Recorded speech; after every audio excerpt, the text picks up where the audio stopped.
with all those candidates faster.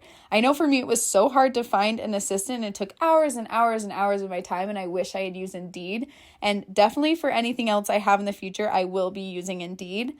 It doesn't just help you hire the people faster, but 93% of employers agree that Indeed delivers the highest quality matches compared to other job sites. Indeed leveraging over 140 million qualifications and preferences every day, so that matching engine is constantly learning from your preferences. So the more that you use it, the better it gets.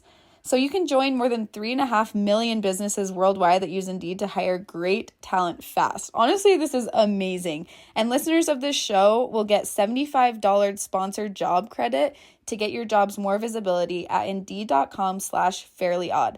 Just go to Indeed.com/fairlyodd right now and support our show by saying you heard about Indeed on this podcast.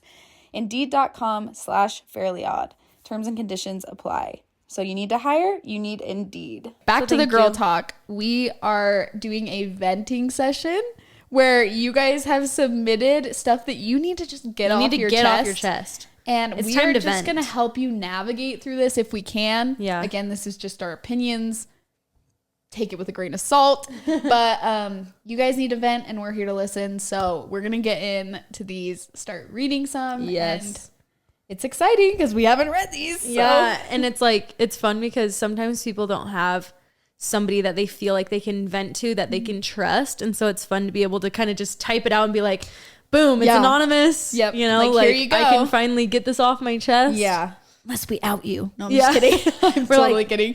We literally have no names. Suzanne from Farmington. We wouldn't do that to you. As your Fairly Odd sisters, we would not. We would not. All right, Lo, start us off. Okay. This one says, my husband and I want to move away from our current city so bad, but everyone in our life thinks we should stay and start a family. We are 26 husband and 27 wife, and we really want to start a family in a few years, but we just want to break away and have a change of scene.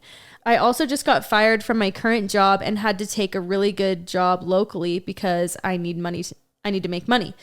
But we are still waiting for the right job to come along to move us somewhere. We partly just want to say the heck with it and just move with or without jobs. What are your thoughts? Oh, I have opinions on this. I do too. I was going to say, I think it's a great thing to move and get out of where you are. I'm sure you agree because we both did that. Mm-hmm. So I think that's where Derek and I learn to thrive. Yes. When we didn't have all these opinions from family members and just things that we had been around our whole life. It was just a change up where we just relied on each other, and it opens up your mind to what else is out there. And just seeing another part of the world. Yeah. I mean, seeing another part of your country or wherever you are is so cool because when you grow up in a certain place and you stay there, that's all you know. Or in a bubble and you're just this is what the world is. But then you go outside of it and you're like, oh, people do other stuff. Yeah, there's so many things happening. So many different cultures and people. And I don't know. I think it's good to get exposure to that. Oh, yeah. And I think there's something about moving somewhere where you know nobody. Yeah. Because literally when we moved, we didn't know one person and we were so nervous. Mm-hmm. We didn't have jobs. We had to go out and I was just I started doing my applications. We were leaving a good job that Tanner was finally making money. I was doing my wedding videos and I was finally getting clientele, and we left that all to move away and had to start from scratch. But there's something about relying on each other in your relationship and pushing yourself and then meeting new people and finding your own. And I feel that's where Tanner and I both kind of found ourselves who we are, mm-hmm. what we want. And I saw Tanner come into his own and be way more confident, mm-hmm. and just the way he made friends was so different than how he was. Yeah, knowing the same people for your whole life. He had his one friend, and then we moved out to Hawaii, and he was all of a sudden an extrovert who could make a friend every second. Well, it kind of forces you to be that way because you don't have another choice unless you just want to be alone. The other thing I was going to say is that you literally, if you hate it, can move back. Yeah. You're never stuck somewhere. Mm-hmm. And I think people think if I move there, I can't just move back. You literally can't. Yeah, you can.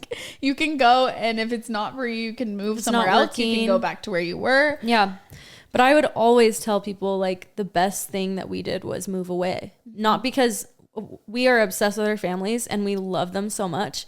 It was more just like the experience we got as a couple. Mm-hmm. And then we got to experience new things, and that like helped us who we wanted to be. Yeah. I don't know. What do you think? Yeah, I agree. I agree with all of that. I think it can be scary not having a job or a plan. I mean, you guys didn't either. I guess it depends on what stage of life you're in and if you have kids. Yeah, because you have I guess to take that's that into something accountability. to consider, because when we're talking about it, neither of us had kids. Yeah. And so we weren't having to provide for someone other than like ourselves. Mm-hmm. So I guess if you have kids, I don't know if they do or not. Oh, you want to start a family? Oh yeah. Oh, okay. In a few years. Oh yeah. They're saying, and they're saying like they're having pressure from people that start a family, and they're like, in a few years. No, just give yourself time. Do it when it feels right for you. Don't let anybody pressure you into that. You guys are gonna like go experience that for yourself. Yeah. Do that before kids. That's great.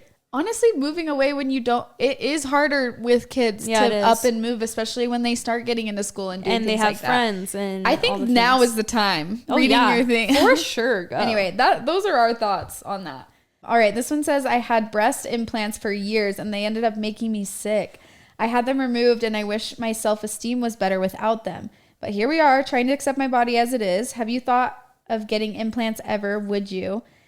If I could be guaranteed that I would be healthy with them back in, I would get them again in a second. First world problems. Oh. Hashtag. Okay. First of all, I'm sorry that they made you sick. I know that's like I've been seeing that around. Scary. That is really scary. I would say maybe look into the other kinds of them, because I know some make you, I don't know if this is the old kinds but I know there are different materials. Like, so maybe look into that. You probably have if you're writing this message, but maybe some won't make you sick if like you would get them back in a second. It's worth looking into the other types and talk to a different doctor. But also it's not worth making yourself sick. I know, because it might just be like the foreign object in your body is just like it's rejecting it. No. Because I know I've heard people talk about like fat transfer ones, but I know that those aren't ideal if you like fluctuate in weight a lot, because they just kind of come and go. Yeah. Have we thought about getting implants? I've never thought about getting implants because I got a reduction. I got explants. But I think if I had really, really small boobs, I would definitely consider getting implants. I don't think there's anything wrong with that. No. Have you ever considered it? Yeah, I think that I am fine with the size that I have. It's just that the sadness that happened after breastfeeding, they're a little bit not as up as they once were. Yeah. So I thought about a lift or something like that. I don't even know how it works though. I don't know if you're allowed to do that without an implant. But yeah, implants I think you can. Yeah. So maybe that. Yeah. But I'm not opposed to anyone doing that.